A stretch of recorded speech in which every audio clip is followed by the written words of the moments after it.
네, 안녕하세요. 전국의 공무원 수험생 여러분, 그리고 우리 공단기 수험생 여러분.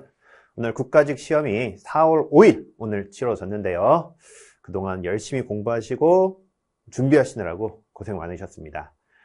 분명 좋은 결과 있으시리라 응원하고요. 믿습니다. 자, 오늘은요, 바로 9급 국가직 공무원 행정학 해설 강의를 시작하겠는데요. 이번 행정학 시험은요, 난이도가 그렇게 높게 출제되지는 않았습니다.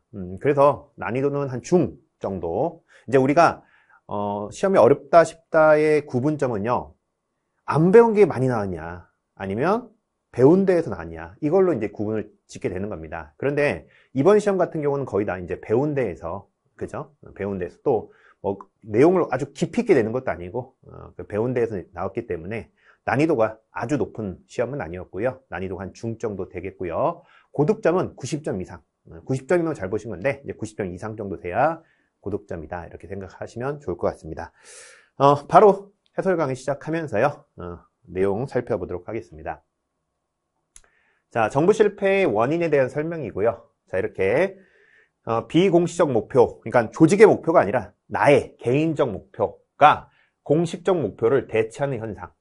그래서 관료 자신이 자신의 이익이나 자신의 부서의 이익을 사회적 목표보다 우선시하는 거.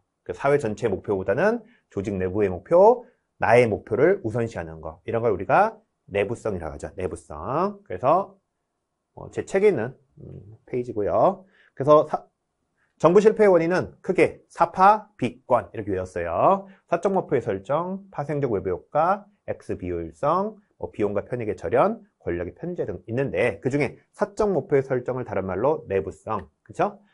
그래서 관료진 내에서 공익보다는 개인과 조직의 이익을 우선시하는 현상. 그래서 비공식적 목표가 공식적 목표를 대체하는 현상.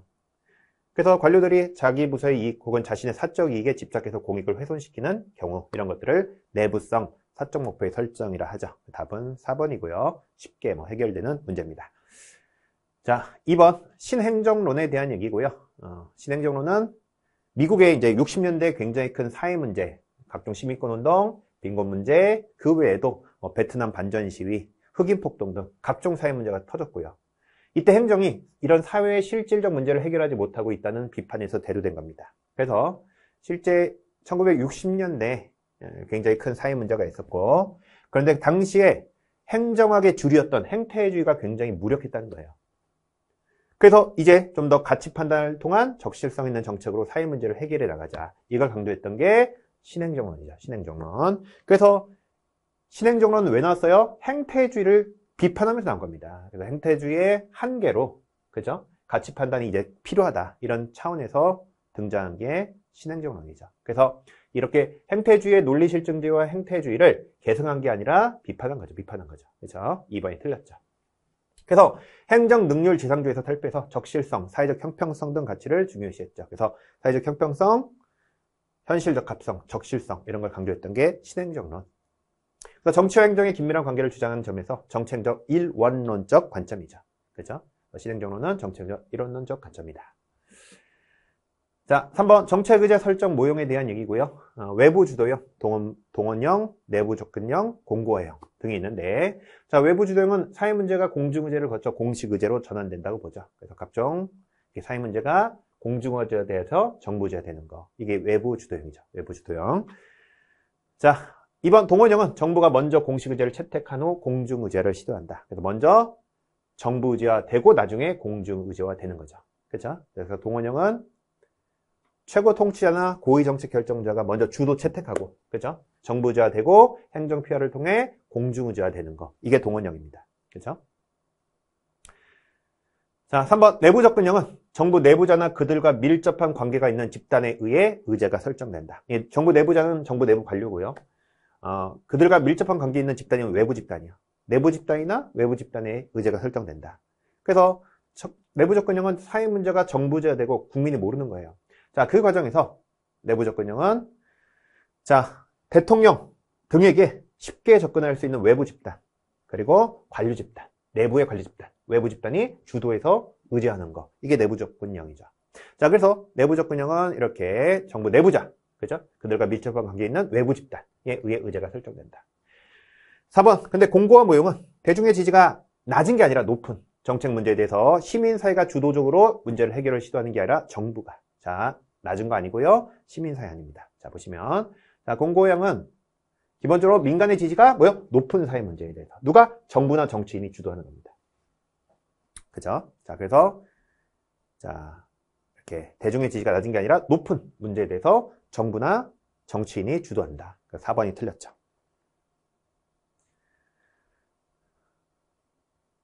자, 리플레어 프랭클린이 제시한 경쟁적 규제 정책에 해당하는 것은인데요. 자, 리플레어 프랭클린에 따르면 규제라는 건 크게 이제 경쟁적 규제와 보호적 규제로 나누고, 이때 보호적 규제는 거의 모든 규제입니다. 일반적인 모든 규제고요. 이때 그냥 규제예요, 이게 규제고. 다만 특이한 규제가 경쟁적 규제인데, 항공, 통신, 방송처럼 초기에 엄청난 거대한 자본이 들어가는 산업들은요, 아무나 뛰어들 수 있는 게 아니에요. 그러다 보니까 자연스럽게 독점이 되는 산업이다 하는 겁니다. 그래서 어차피 이게 독점이 될 거라면 다수의 경쟁자 중에서 특정 개인이나 집단에게 정부가 아예 독점권을 부여하고 이들의 활동을 통제하는 거죠. 이게 경쟁적 규제고, 경쟁적 규제가 대표가 뭐예요? 항공통신방송입니다. 항공통신방송. 그래서 자, 이렇게 항공, 그죠? 이런 것들이 자, 경쟁적 규제에 해당되고, 나머지는 일반적 규제입니다. 일반적 규제고. 자, 보시면 되겠고요.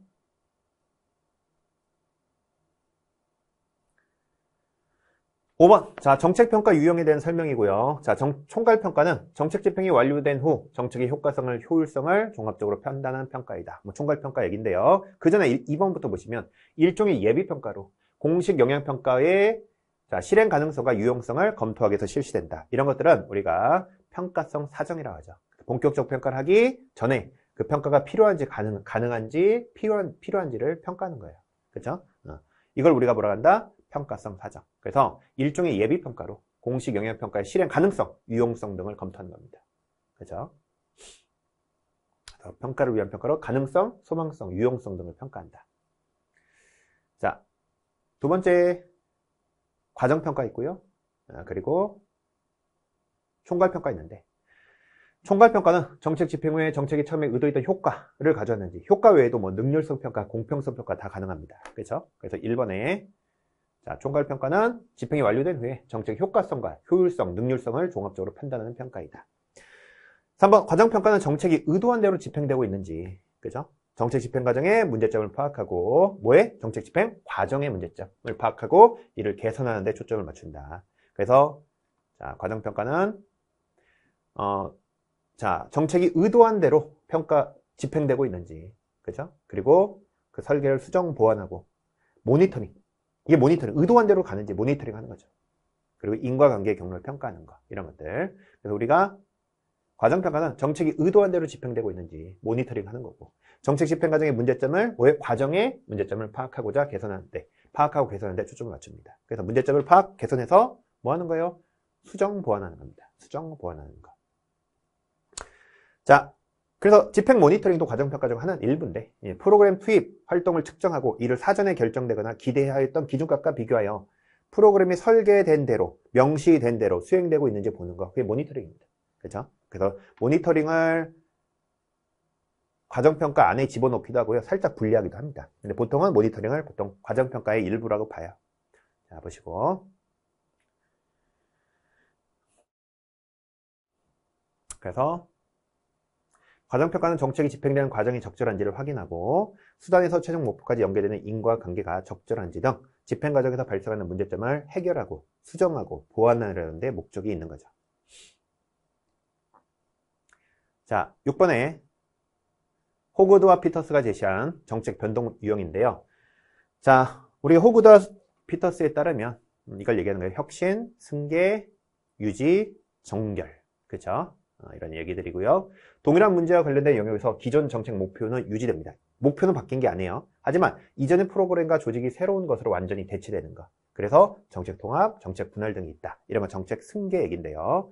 자, 정책 승계는 정책 목표만 빼고 다 바꾸는 거예요. 그래서 근본적으로 아예 새로운 정책으로 뭐 한다? 대체하는 것이다. 그래서 완전히 새로운 것으로 대체하는 것. 세부적으로는 통합, 분할 등이 더 있습니다. 그렇죠? 그 승계는 그게 선형적 승계가 있고요. 그 외에 통합, 분할, 부분종결 등이 있습니다. 이런 걸 통틀어서 정책 승계다 이렇게 말을 하는 거죠. 자, 기금에 대한 설명이고요. 자, 국회는 정부가 제출한 기금 운용 계획안이 지출 금액을 증액할 때는 미리 정부의 동의를 얻어야 한다. 이거는 여러분 당연한 겁니다. 우리가 예산안은 사실 기금은 세입세출 예산 외로 운영하기 때문에 예산안, 기금안 따로 해서 국회로 보내서 심의 의결을 받게 되는데요.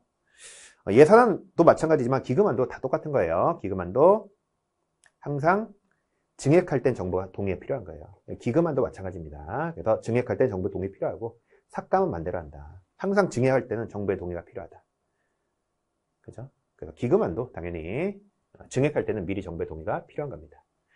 자, 근데 기금의 종류 중 사업성 기금에는 공무원 연금기금, 기술보전기금, 무역보험기금 등이 있다 돼 있습니다. 그래서 우리가 종류가 있고 쭉 나열한 거예요. 그러면 여기서 바꾸기 좋은 건 뭐예요? 이름을 바꾸기 좋은 거예요. 이렇게. 그죠? 제가 기적의 찍기 특강에서 오답 포인트들이 있다고 했어요. 그래서 이렇게 나열을 해놓고 있어요. 그리고 여기 무슨 기금? 그럼 다른 기금을 넣을 수도 있는 거죠. 여기 나열한 거를 잘못할 수도 있고요. 그렇죠? 그래서 오답 느낌이 나는 얘기드립니다. 왜냐면 사업성 기금이 아닌가 이렇게 생각하셔야 돼. 여기 나열된 애들이. 그렇죠? 자, 일단은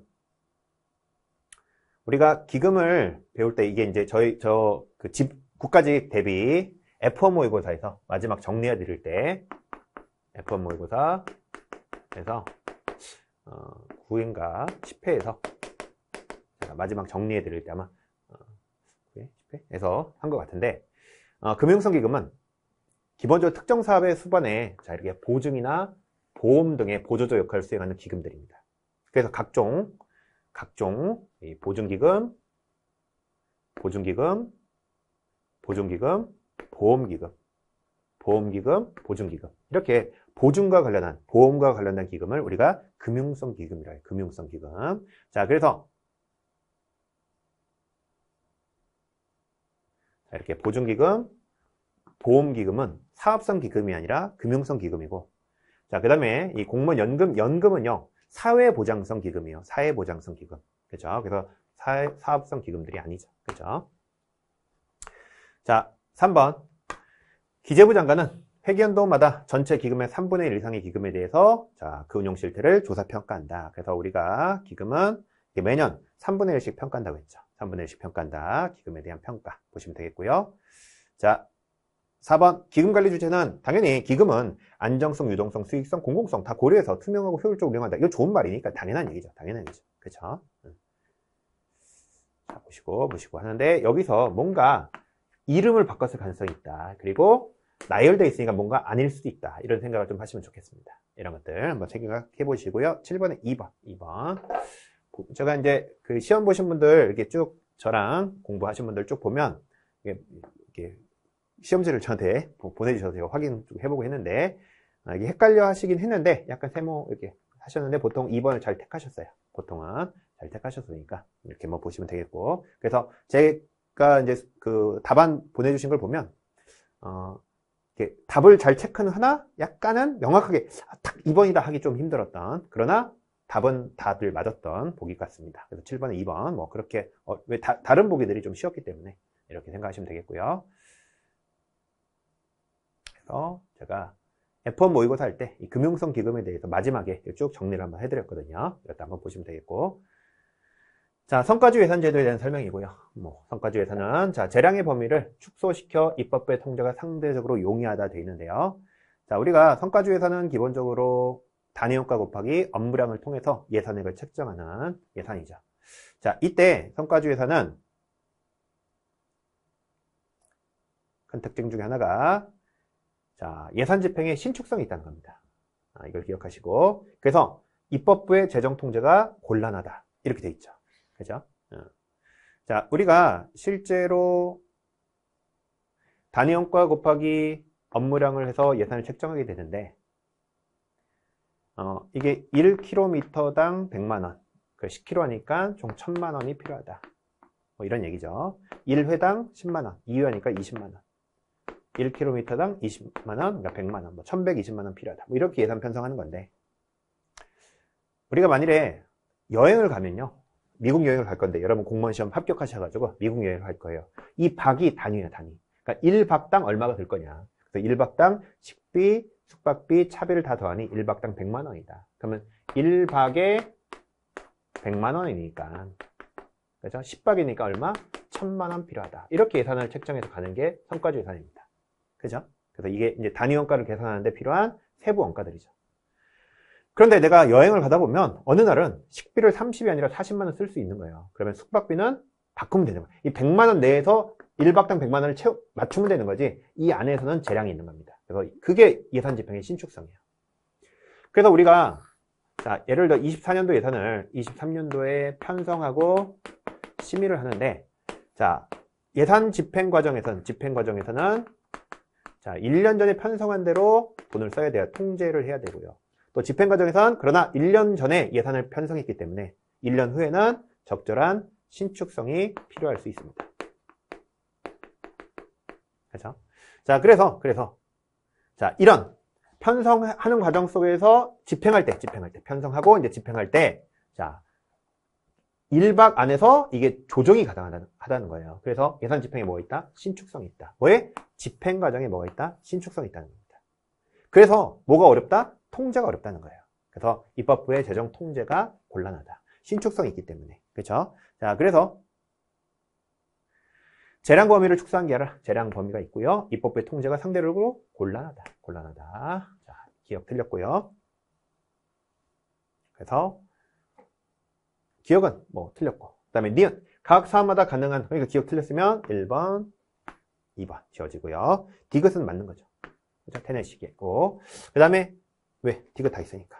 그 다음에 각 사안마다 가능한 업무 측정 단위를 선정하여 업무를 계량화한다. 그렇죠? 이 단위가 킬로미터, 회, 1박 할 때 박 이런 게 단위예요. 그죠? 단위 원가를 책정하죠. 그래서 맞는 말이고요.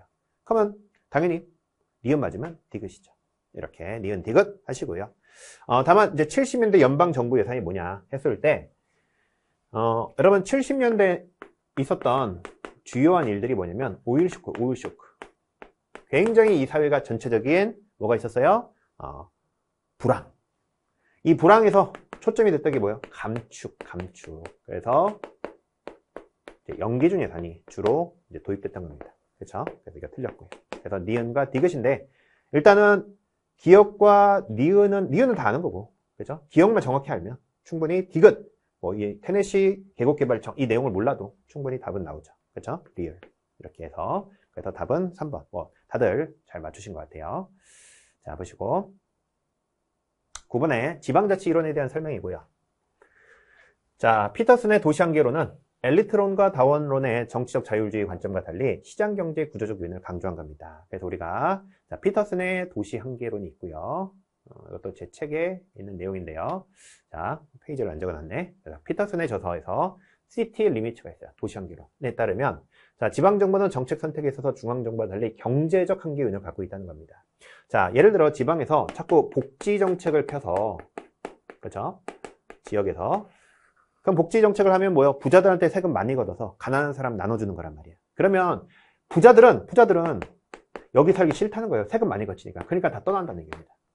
그래서 복지 정책을 실행하면 그 지역의 저소득층의 지지를 받게 되고 타 지역에서 저소득층의 유입이 이루어집니다. 하지만 고소득층들은 부담이 커지기 때문에 이주하는 거예요. 이주하는 거. 그래서 지방자치단체, 지방정부들이 복지 정책을 치중하고 싶더라도 그게 한계가 있다는 거예요. 왜? 부자들이 떠나니까. 그죠? 그래서 결국은 자, 노동과 자본의 흐름을 통제할 수 없는 지방정부는 다 떠나니까 경제적 성장을 추구하기 위해서는 어쩔 수 없이 개발정책 위주로 가게 되고요. 재분배 정책에 대해서는 회피하게 된다는 게 도시 한계입니다. 도시 한계다. 그죠? 그래서 자, 시장 경제의 구조적 요인을 강조했다. 그죠? 경제 구조적 요인. 부자냐, 가난한 사람이냐, 그래서 복지 정책이냐, 개발 정책이냐, 이런 것들이 이제 중요한 요인이 된다는 거죠. 그죠? 페이지를 안 적어놨네요. 자, 보시고. 2번, T번은 주민들의 자유로운 이동을 통해 지방정부가 제공하는 공공서비스를 선택해서 효율적 자원 배분이 가능하다. 그래서 우리가 T부 가설도 자, 발해한 투표죠. 개인들이 가장 선호하는 지역에 정착하여 파레토 효율적 균형을 달성한다. 뭐 이건 다 아는 얘기고요. 3번, 로지의 권력 의존 모형은 정부 간 관계에서 지방의 중앙에 대한 의존을 강조하여 상호 의존적 관계를 부정한 게 아니라 지방의 중앙에 대한 의존도 있지만 중앙도 지방에 의존하는 거예요. 그러니까 지방의 중앙에 대한 의존을 강조한 것만이 아니라 중앙, 지방 다 서로 의존하는 거죠. 그럼 상호 의존적 관계를 긍정하는 거죠. 긍정하는 거죠. 제가 오답 포인트에서 이렇게 긍정, 부정 이런 거 오답 잘 된다. 이런 것들 우리 말씀드렸고요. 그래서 로즈에 따르면 자, 권력, 전략적 협상 모형, 권력 의존 모형, 상호 의존 모형을 얘기하면서 지방 정부는 중앙 정부에 완전히 예속되는 것도 아니고 완전히 동등한 관계도 아니다. 상호 의존한다. 그죠? 중앙은 법과 돈이 많고 지방은 정부와 조직이 많다. 그래서 서로 부족한 자원을 교환하기 위해서 상호 협력하고 상호 의존 현상이 생긴다. 그래서 우리가 이런 로즈의 모형을 전략적 협상 모형, 의존 모형, 의존 모형 표현하죠. 자, 그래서 자 여기서 보면 로즈는 상호 일단 지방의 중앙에 대한 의존을 강조한 게 아니라 중앙, 지방 서로 의존하는 거예요. 그렇죠? 그러면서 상호 의존적 관계를 긍정한다. 자, 엘코크의 정부간 관계 모형 중 대리 모형은 중앙 정부가 지방 정부를 전적으로 권력적으로 통제한다. 그렇죠? 그래서 우리가 대리 모형은 엘코크 포괄형으로 지시하는 계층적 관계를 얘기하죠. 그렇죠? 쉽게 풀 수 있을 것 같고요. 자, 10번 주민 참여 제도에 대한 얘기입니다. 더 기억, 주민감사 청구는 사무 처리가 있었던 날이나 끝난 날로부터 3년이 지나면 제기할 수 없다. 그래서 기본적으로 3년을 경과한 경우에 청구 소멸시효입니다. 3년이 지나면 제기할 수 없고요. 그래서 주민감사는 기본적으로 3년 이내에 제기를 해야 합니다. 3년 이내에 제기해야 한다. 자, 보시고 2번. 주민은 비례대표 지방의원을 포함한 모든 지방의원을 소환할 수 있다. 포함한 모든 이런 거 다 틀렸죠. 그렇죠? 그래서 비례대표는 주민소환에서는 제외하죠. 제외하죠. 자, 보시면 되겠고. 자, 3번. 디귿 자치단체 사무중 예산 편성 의결 집행에 관한 사항은 주민투표에 붙일 수 없다. 있다가 아니라 없다죠. 충분히 우리 많이 봤던 겁니다. 그렇죠? 제가 올해는 주민 이 참여들 여기가 나올 가능성이 굉장히 크다고 했죠. 지방자치론에서 딱 하나 나온 다음에 여기가 나올 가능성이 크다고 했어. 그렇죠? 그래서 주민투표, 주민감사, 주민소송, 조례개표 청구 그리고 주민참여예산 이런 거 다 중요하죠. 그래서 주민투표의 제외 대상은 자, 국가 또는 다른 자치단체에 관한 속하는 사항, 법령 위반사항, 자, 그리고 외울 때 조직, 인사, 재무 안 된다고 해서 조직, 인사, 재무. 그렇죠? 그래서 자, 디귿 뭐예요? 재무. 재무는 붙일 수가 없습니다. 자, 주민참여예산기구의 구성 운영에 관한 사항은 해당 자치단체의 조례로 정한다. 그래서 우리 주민참여 예산과 관련해서 구체적 사항들이 있는데 그 구체적 사항들은 자, 이런 구체적 사항들 뭐로 정한다? 조례로 정한다. 이런 얘기들 한번 정리를 하시면 되겠습니다. 자, 보시면 되겠고요. 11번 우리나라 정부 조직에 대한 설명인데요. 자, 중앙행정기관의 설치와 직무 범위는 법률로 정한다. 이건 당연한 얘기예요. 당연한 얘기입니다. 기본적인 조직을 설치하는데 그렇죠? 중앙행정기관인데 그거를 법률로 정한다. 이건 기본적인 겁니다. 기본적. 그래서 그런 법을 우리가 정부조직법이라는 거예요. 그래서 중앙행정기관 설치와 조직에 관한 그렇죠? 중앙행정기관 설치와 직무 범위는 법률로 정한다. 돼 있죠. 그래서 법률로 정한다. 자, 그런데 식품의약품과 관련한 식품의약품 안전처는요. 보건복지부 소속이다. 제가 행정학에서 오답 포인트가 뭐예요? 소속 이런 거 나오면 오답된 느낌이 강하다고 그랬죠. 근데 여기 느끼셔야 돼요. 보건복지부일까 과연? 근데 처야 처는. 자, 그래서 잘 안 보이시겠지만 국무총리 밑에 처가 3개가 있어요. 인사혁신처, 법제처, 식품의약품안전처. 자, 그래서 자, 각 처는 어디 소속이다? 국무총리 소속이다. 그죠? 그리고 그들의 짱들은 보통 차관이다. 그죠? 어디 소속이다? 국무총리 소속이다.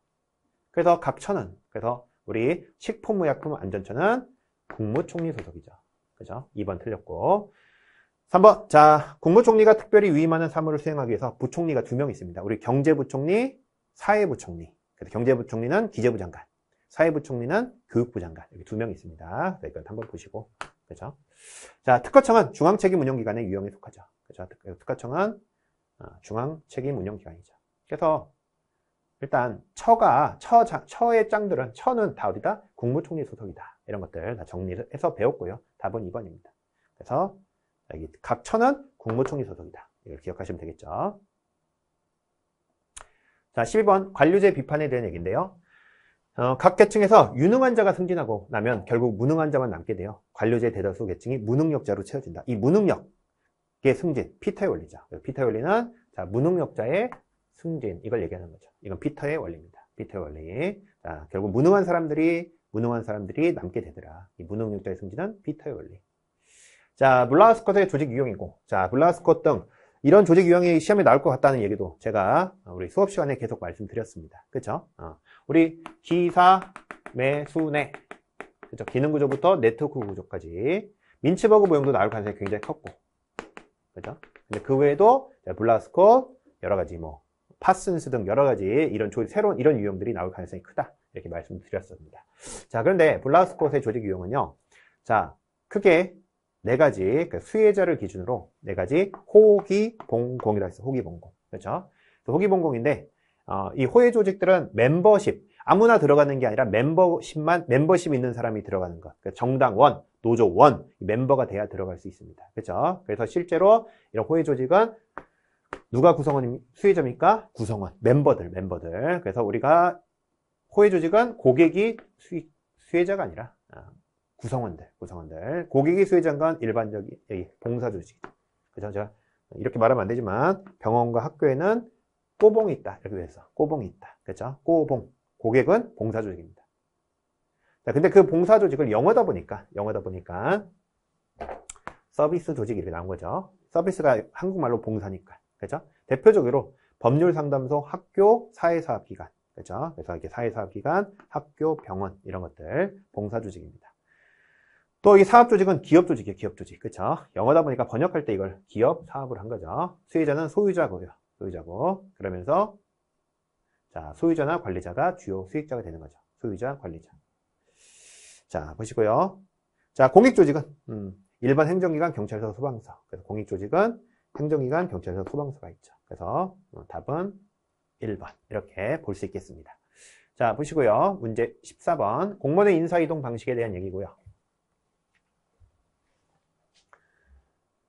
자, 1번 승진은 상위 직급에 적합한 인재를 하위 직급으로부터 선별해내는 내부 임명을 말한다. 그죠? 그래서 승진은 아랫사람이 위로 올라가는 게 승진이고 윗사람이 아래로 내려오는 게 강임인데 강임은 징계가 아니다. 그죠? 그래서 승진은 상위 직급에 적합한 인재를 하위 직급에서 올리는 거고 강임은 같은 직렬을 해서 하위 직급에 임명하거나 하위 직급이 없어 다른 직렬을 하위 직급으로 임명하는 걸 말합니다. 그죠? 그래서 강임은 같은 직렬 내에 하위 직급에 임명하거나 하위 직급이 없어 다른 직렬 하위 직급으로 임명하는 거. 이게 강임이죠. 그죠? 그래서 아래에서 올리는 거는 승진, 위에서 내리는 건 강임. 이런 걸 우리가 수직적 이동이다.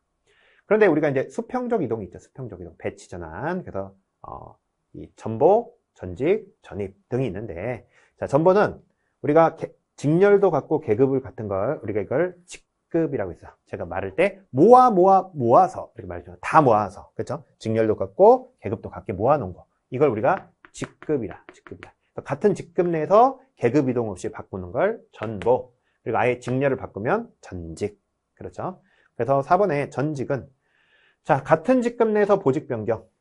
이런 거는 뭐라고 하는 거예요? 우리가 전보라고 하는 거죠. 4번이 틀렸고. 자, 겸임은 한 사람의 공무원에게 둘 이상의 직위를 부여하는 거죠. 그렇죠? 그래서 답은 4번. 그래서 겸임은 한 사람의 둘 이상의 직위를 부여하는 것. 그렇죠? 전보는 동일한 직급 내에서 보직 변경. 그렇죠? 이런 것들 이해하시면 되겠습니다. 자,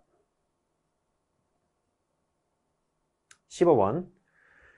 자, 공무원 보수에 대한 설명이고요. 자, 직능급은 직무수행 능력. 그렇죠? 직능이죠. 그래서 우리가 직능급은 직무수행 능력이다. 직능, 노동력의 가치로 주는 보수죠. 직능급. 자, 연공급은 사람을 중심으로 한 속인적. 사람을 본다는 거예요. 사람을 보고 주는 기본급이다. 사람을 중심으로. 그래서 연공급은 근속연수, 연령기준 같은 인적요소. 그래서 인적요소를 기준으로 하는 거. 연공급이고요. 자, 실적급은 근무 실적을 기준으로 결정하는 보수죠. 그렇죠? 실적급. 그게 이제 성과급이죠. 성과급. 자, 그리고 계급제에서 보수는 직무급이 특징이다. 아니죠. 계급제는 보통 연공급, 생활급 중심이고요. 직위분류제는 우리 배웠죠. 직위분류제는 뭐 중심? 직무급 수립에 용이한 겁니다. 그렇죠? 자, 그래서 기본적으로 계급제가 아니라 직위분류제에서 직무급이 특징이죠. 직위분류제는 뭐 직무급, 성과급 이런 게 주로 가고요. 계급제는 생활급, 연공급 중심입니다. 자, 보시면 되겠고. 자, 근무 성적 평정시 나타날 수 있는 오류에 대한 설명이고 후광효과, 헤일로 이펙트는 어떤 요소에 대한 평정이 다른 요소에 영향을 미치는 거죠. 이걸 연쇄효과라고 하죠. 그렇죠? 연쇄효과. 그래서 후광, 헤일로. 그래서 성실성 100점이면 아무 관련 없는 창의력도 100점 주는 거. 이런 게 연쇄효과죠. 자, 2번. 근접 효과는 자, 최초의 근무 성적에 대한 평정자의 인식이 전체 기간에 영향을 미친다. 이건 근접 효과가 아니라 우리가 보통 이제 시간적 오류가 두 가지가 있어요. 그래서 초기에 첫 인상에 영향을 받는 거 첫머리 효과. 최근에 가장 마지막 사람은 처음에 영향을 많이 받고요. 마지막에 영향을 많이 받는 거예요. 이런 걸 우리가 첫머리, 여기를 막바지 효과라고 그래요. 이 막바지 효과가 대표적으로 근접 오류입니다. 가장 근접한 시점. 그렇죠? 근데 지금 나온 문제는 이거 뭐예요? 첫머리 효과. 그렇죠? 첫머리 효과. 그래서 보면 자, 최초의 근무 성적에 영향을 주면 그거는 첫머리 효과입니다. 그렇죠? 2번 틀렸고. 관대하는 실제 수준보다 높게 주는 거고 집중하는 중간 등급에 주는 거죠. 그렇죠? 그래서 우리가 관대하 같은 경우는 높은 점수에 주는 거고 집중하는 중간 점수에, 엄격하는 낮은 점수에 주는 겁니다. 자, 보시면 되겠고. 17번. 자, 우리나라 공공기관 및 지방공기업에 대한 설명인데요. 자, 지방공기업법에 근거해서 지방공기업 경영평가가 시행되고 있습니다. 그래서 기본적으로 지방공기업은, 그죠? 이런 직영기업, 공사공단 등이 있는데, 그죠? 당연히 이제 지방공기업이 있고요. 그 지방공기업에 근거해서 여러 가지, 경영평가 등이 이루어지고 있습니다. 그죠? 자, 그런데 이때 지방공기업이 하는 사업들은 크게 제가 도로는 꼭 수도도 물이 다니는 도로예요. 도로. 그죠? 수도. 궤도, 철도. 도로죠. 자, 하수도, 이것도 도로고. 지방도로, 도로입니다. 그죠? 도로. 위에 제가 자동차 있고, 자동차에서 밖을 봤더니 개발, 토지, 주택이 보이더라. 이런 말씀 드렸죠? 그래서 토지, 주택, 이런 개발. 그래서, 자, 지방공기업은 뭐, 직영기업이든 이런 기업들은 자치단체가 직접 운영하는 지방공기업으로, 그죠? 하수도, 주택, 개발, 토지 사업을 수행합니다. 이건 지방 직영기업 외에도 공기업은 다 이런 거 할 수 있는 거예요. 그렇죠? 자, 그래서 지방 직영기업은 기본적으로 자치단체가 직접 운영하는 사업들, 이렇게 직영기업 얘기합니다. 자, 그런데 이제 공공기관의 운영에 대한 법률은 지방공기업 아니고 국가공기업들입니다. 결국은. 그래서 근거하여 공공기관 운영위원회를 설치하는데 이때 행안부 장관이 위원장이다. 항상 이렇게 장관 딱 나오면 오답 느낌이 강하다고 그랬어요. 그렇죠? 근데 여러분 공공기관과 관련해서 이 공공기관 운영위원회를 몰라도 자, 공공기관과 관련한 주무부처가 어디예요? 응? 우리 이렇게 공공기관을 지정하게 되죠? 근데 이 지정 주체가 누굽니까? 기재부죠. 그죠? 그래서 공공기관과 관련해서는 주무부가 기재부예요. 행안부가 나올 리가 없습니다. 그걸 아시면 돼. 그렇죠? 이거는 법률상의 문제가 몰라도, 이 법률을 몰라도 일단 행안부 장관이 뭔가 오답 느낌이 강하고, 근데 공공기관에서 과연 행안부일까? 지방공기업은 행안부죠. 그래서 지방공기업은 어떻게 돼요? 지방은 항상 뭐 공기업에 대한 평가 다 어디예요? 행안부가 하죠. 행안부가 하죠. 하지만 이렇게 공공기관에 대한 부분들은 누가 하는 거예요? 기재부가 하는 거예요. 기재부가. 그죠? 그래서 기재부 장관이 위원장입니다. 몰라도 이렇게 푸셔야 되고요. 준정보기관은 기금관련과 위탁집행형이 있다. 그래서 기금관련과 위탁집행형이 있는 거죠. 그렇죠? 자, 보시고 18번. 자, 공직자. 근데 이거는 아마 생소할 거예요. 생소한데 다 맞췄어. 보니까. 왜냐면 이 말이 그냥 이 말이야. 그래서 다들 1번을 잘 택하셨습니다. 자, 공직자는 옳은 일을 하기 위해서 옳은 일이요. 근데 그러면서 비도덕적 행위를 한다는 거죠. 그러니까 옳은 선의를 위해서 누군가 죽이는 거야. 예를 들면 누가 거짓말하는 거야. 그래서 왈처가 제시한 이 개념은 공직을 통해 대표성을 지닌 개인이 국가나 공동체의 대의를 위해서 개인의 가치관이나 윤리관에서는 수용할 수 없는, 그러니까 뭔가 비도덕적인 거죠. 그죠? 그런 결정을 내려야 하는 문제 상황. 결국은 더러운 일을 하게 되는 겁니다. 그런데 딜레마야. 좋은 일을 하기 위해서 지금 좋은 일을 해야 돼. 근데 더러운 일을 해야 돼. 그게 딜레마라는 겁니다. 그죠? 그래서 더러운 손의 딜레마. 그러니까 몰라도 다들 1번 잘 택하셨어요. 이 말 의미가 전체적으로 그냥 더러운 손의 딜레마 같구나. 이렇게 느끼셨는 것 같아. 그죠? 이 정도는 푸셔내야 돼요. 풀어내. 어떤 분들은 보면 내가 아닌 걸 이제 지워서 가기도 했지만 의미상 봤을 때 딱 1번 같다. 이렇게 이해를 하시면 좋겠고요. 그래서 이거는 생소한 내용이긴 하지만 많이들 안 틀리신 것 같아요. 거의 다. 자, 보시고. 자, 19번 지방재정법상 지방재정진단제도인데요. 이거는 조금 틀리신 것 같아요. 봤을 때. 그래서 19번이 제가 봤을 때 가장 어렵지 않았나 이렇게 보는데, 자, 재정진단제도에 대한 얘기입니다. 그래서 재정위험수준 해당하는 거죠. 그래서 재정위험수준 점검 결과 뭐 하는 거예요? 좀 진단, 위험수준을 점검 결과, 위험수준이 어떤 대통령령으로 정하는 기준을 초과할 때는 자치단체에 실시하는 게 재정진단이다. 그래서 자, 재정 분석과 재정 진단이 있는데요. 지방자치단체들이 돈을 다 쓰고 나서 사후에 보고서를 내고요. 그 보고서를 이제 분석하게 됩니다. 그래서 그 분석 결과 다음 같은 경우에 해당된다면, 그죠? 이 건전성과 효율성 등이 현저히 떨어지는 자치단체 분석 결과, 또 점검 결과, 그죠?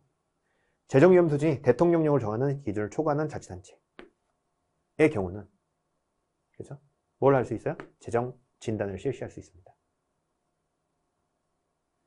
그래서 이거죠.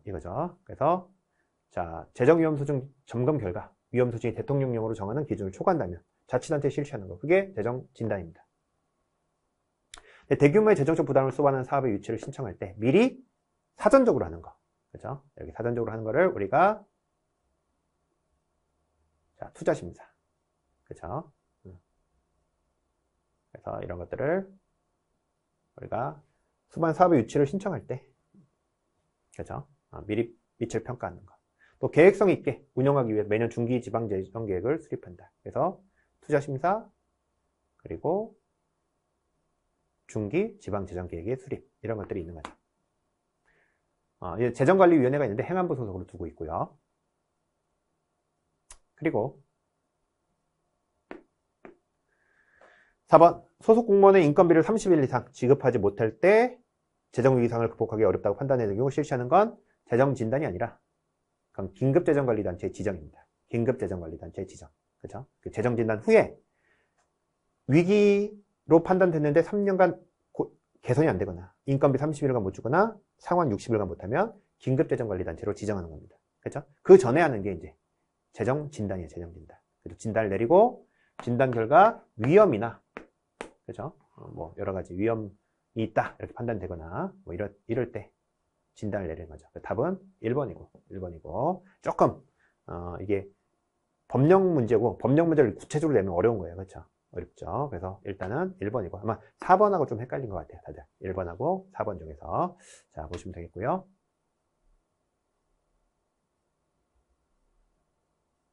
20번.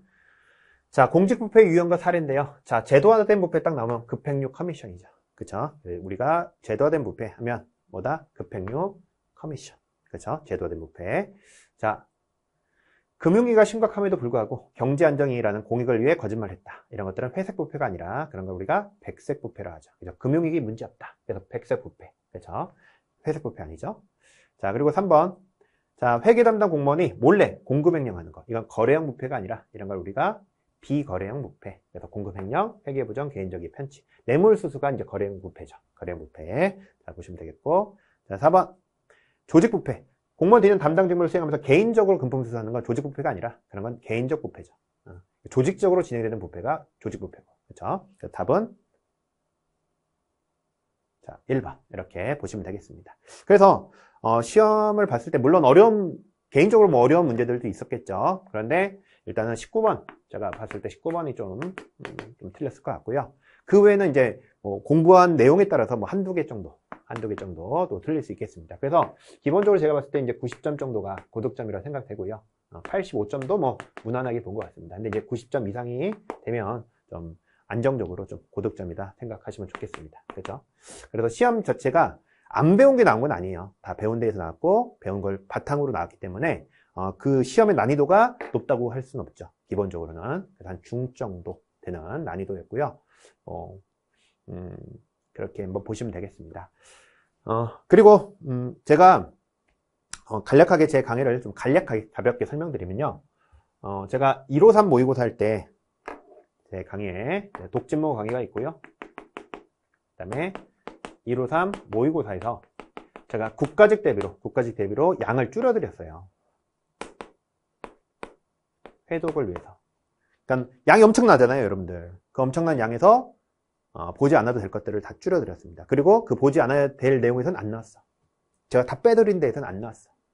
한번 보세요. 그 자료들을 제가 만들어드렸고, 회독용 자료를 만들어드렸고, 아예 제가 이건 안 봐도 됩니다. 이거 안 봐도 됩니다. 하는 것들은 이렇게 빠졌고, 다만 조금 조심스러운 것들은 제가 문제로 계속 접근해드렸습니다. 그래서 이렇게 한번 보시면 되겠고요. 제 강의의 핵심은 뭐냐면 양을 줄어드리겠다는 거예요. 양을. 그렇죠? 여러분 행정 봐야 할 양 엄청나잖아요. 근데 그것들을 과감하게, 그죠? 어떻게 줄였냐 했을 때 작년에 나온 부분들, 그죠? 작년에 나온 부분들은 또 내기가 힘들단 말이에요. 근데 그런 부분들을 좀 연결 지어서 뺄 부분들을 좀 과감하게 뺐고요. 또 이번에는 이제 지방직 대비로는 842일 모의고사가 진행됩니다. 842일 8회에 1회독, 4회에 1회독, 2회에 1회독, 1회에 1회독. 그래서 842일 모의고사.